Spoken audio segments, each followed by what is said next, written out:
Bon les gars, retour sur YouTube. Pourquoi je suis là en face caméra? Tout simplement parce que je suis un gros débile. Gros débile pourquoi? Parce que la série, vous allez voir, je l'ai commencé, mais j'ai pas fini la fin parce qu'en fait j'étais saoulé. En gros, j'ai tourné la série avec mon téléphone, grossière erreur, chose que je ne fais plus maintenant. Il y a un an, l'été dernier. Là, on est le 31 août 2022. Donc c'était l'été dernier. Je pars en vacances avec une bonne partie des vidéos dans mon téléphone. Et je pomme mon téléphone en mer comme une grosse merde. Voilà où on en est. Le début de cette série, les 4 premiers épisodes. Et voilà. Je vous laisse en tout cas profiter de cette petite série.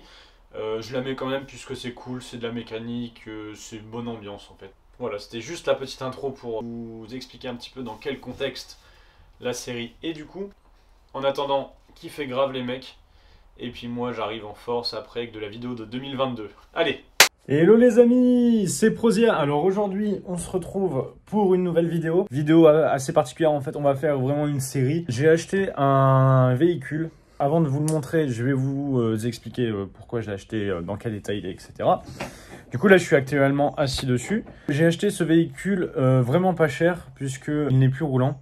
Ça fait un an qu'il n'a pas roulé, le propriétaire ne sait pas d'où ça vient, etc. Enfin bref, il n'avait pas envie de se casser la tête. Je l'ai acheté. Vraiment pas cher, c'était vraiment une bonne occasion, il fallait que je le fasse. Du coup, j'ai la carte grise à faire. Donc j'ai déjà fait là un petit listing de ce qu'il fallait faire.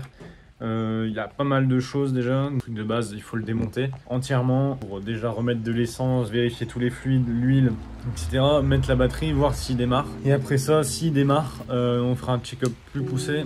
Je descends et voilà ce que j'ai acheté.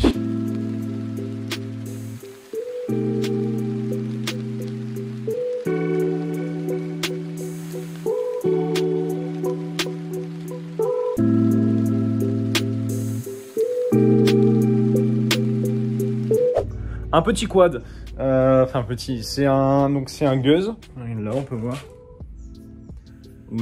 c'est un Guz, Guz 520 max, donc avec 2 places, voilà.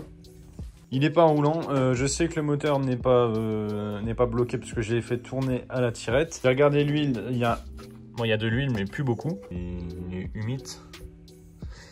Du coup, on va déjà remettre de l'huile. Du coup, ce qu'on va faire en premier, c'est que normalement la batterie est en dessous là. Hop, donc la batterie est donc on va déjà enlever la batterie, elle doit être quelque part, je sais pas où. Pour le recharger, j'ai beau tourner le contact, il y a rien. On va lui donner un petit coup de propre. Puisqu'il en a bien besoin, je vais pas filmer la plaque. Regardez, ouais, il y a assez vécu, hein, il est de 2008. Après, quand on a rechargé la batterie, essayer de mettre un peu d'huile dans le moteur, vérifier le liquide de refroidissement, mettre de l'essence, vérifier tout le circuit d'essence. Et après, on pourra peut-être essayer de le démarrer quand il aura de la batterie. Température d'eau, km/h, essence. Hop, là c'est le contact. Hop, avec une clé de quad. Donc la gâchette. Donc j'ai une possibilité de 2 ou 4 roues motrices. Là le frein a purgé complètement. Poignée chauffante des deux côtés, donc on peut faire avec ça. Là c'est pour le treuil, juste ici. Donc ça aussi je pense que je vais voir pour réviser le treuil un petit peu. Les warnings. Hop, bon elle est un petit peu rouillée quand même. Frein au pied et frein au guidon. Les jantes j'aime pas tellement.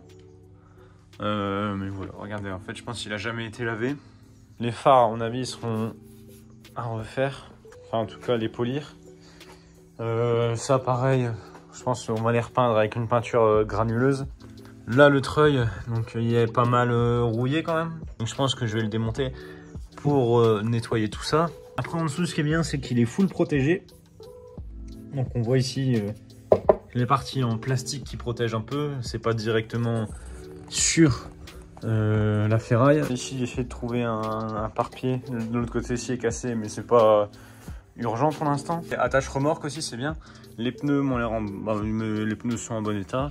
Du coup là, complètement niqué les petits rétros. Tout ça va aussi dégager dans un premier temps. Mais d'abord c'est voir s'il roule. Donc voilà le Guz 520 max. En tout cas moi je suis pas mécontent de mon achat. Ce que je tiens à préciser, c'est que j'ai toujours la moto. La moto, on continuera de rouler avec. On devait partir à Spa pour la petite anecdote, mais avec toutes les inondations qu'il y a en Belgique et en Allemagne, et ben on n'est pas parti, parce que de toute façon c'est annulé.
Donc voilà, on se retrouve, j'ai galéré pour enlever le pot qu'il y avait là.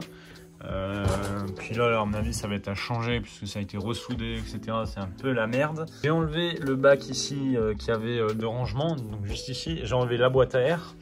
Du coup, là, on a un bon accès au carbu. Je pense que je vais enlever le réservoir. Déjà, il faut que j'enlève la coque qui est autour du réservoir. Pour l'enlever, il faut que j'enlève ça. Le support de bagage, je vais l'enlever parce qu'il me semble qu'il faut que j'enlève ça aussi. Pour enlever là-bas, bah, c'est un peu la merde. J'ai jamais vraiment eu l'habitude de démonter autant. Donc là, on voit l'arbre de transmission, parce qu'en fait, c'est un 2 et 4 roues motrices. Du coup, l'arbre de transmission avec le freinage qu'il y a juste ici. Voilà. Il y a le frein qu'on a au pied et à la main, et là, c'est le frein de parking. Il faut que je regarde, puisque quand je me mets en parking, il freine pas. L'ancien propriétaire m'a parlé qu'il patinait à un certain régime. Du coup, vu que c'est un moteur à variateur, on va démonter ça aussi, mais pas dans un premier temps. Le premier temps, c'est qu'il démarre déjà. Je pense que je vais enlever le réservoir pour avoir accès au carbu. Et du coup, voilà déjà tout ce que j'ai démonté. Donc ça, c'est le rangement. Là, c'est tout ce qui est admission, le pot. Donc le pot, je pense que pareil, vu dans l'état où il est, on va le changer. Putain, le jour où il va rouler celui-là, ça va faire mal. On va faire des petites vidéos sympathiques. Un petit copain. J'ai prévu aussi, donc si jamais j'arrive à le démarrer, de vraiment faire vraiment le déshabiller complètement, de bien le laver, peut-être de changer les amortisseurs, faire le tour de tout ce qui est rotule, etc. Voir les cils en bloc, réviser le treuil, péter à l'anti-rouille, puisqu'à l'arrière il me paraît quand même pas mal rouillé. Faire vidange pont arrière, pont avant, filtre à essence, filtre à huile, filtre à air, pot d'échappement du coup. Il y a quand même pas mal de taf. Mais bon, j'étais au courant, hein. Peut-être changer le guidon aussi, parce que là, je vois il est un petit peu piqué. Là, comme on voit, il est pas très beau. Moi, j'aimerais bien vraiment qu'il fasse état neuf. Il y a vraiment beaucoup de boulot. Après, il faut purger les freins aussi. Mais c'est ça qu'on aime. C'est jusqu'à présent le plus gros projet dans lequel je me suis lancé. J'ai refait des 50, etc. J'ai jamais refait un truc aussi gros. Là, on démonte vite fait pour voir ce qu'il y a. Et après, gros lavage. Je pense qu'on fera un deuxième épisode pour le démarrage de la bête. Mais ouais, on va faire le tour de tout, parce que le truc, il a bien vécu. Il est de 2008.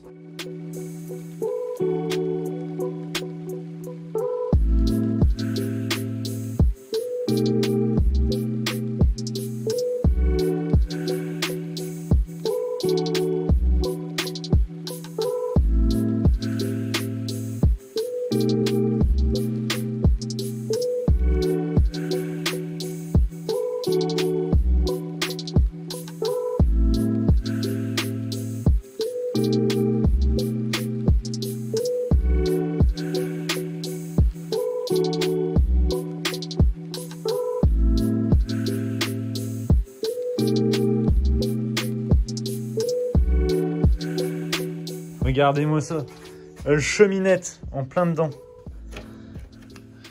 Niveau liquide de refroidissement, on est plutôt pas mal. Ici en attendant. Là, on peut faire ça. On était très bien entretenu. Du coup, on va l'entretenir comme il faut. Voilà, petite coque de réservoir. Et voilà, du coup les amis, c'est terminé pour cette vidéo. Vidéo où on démonte un petit peu le quad, etc. La prochaine vidéo, on va essayer de le démarrer, voir ce qui va pas, etc. Remettre de l'huile, du liquide et tout ça. Donc en tout cas, je t'invite à t'abonner si c'est pas fait. Il va y avoir pas mal de vidéos qui vont sortir sur la restauration du quad. Et enfin voilà les amis, moi je vous dis à la prochaine. C'était Prosia. Et voilà, n'oubliez pas, j'ai pas vendu la KTM, elle est toujours là, mais je m'occupe un peu de ce quad en attendant. Allez, bisous la famille.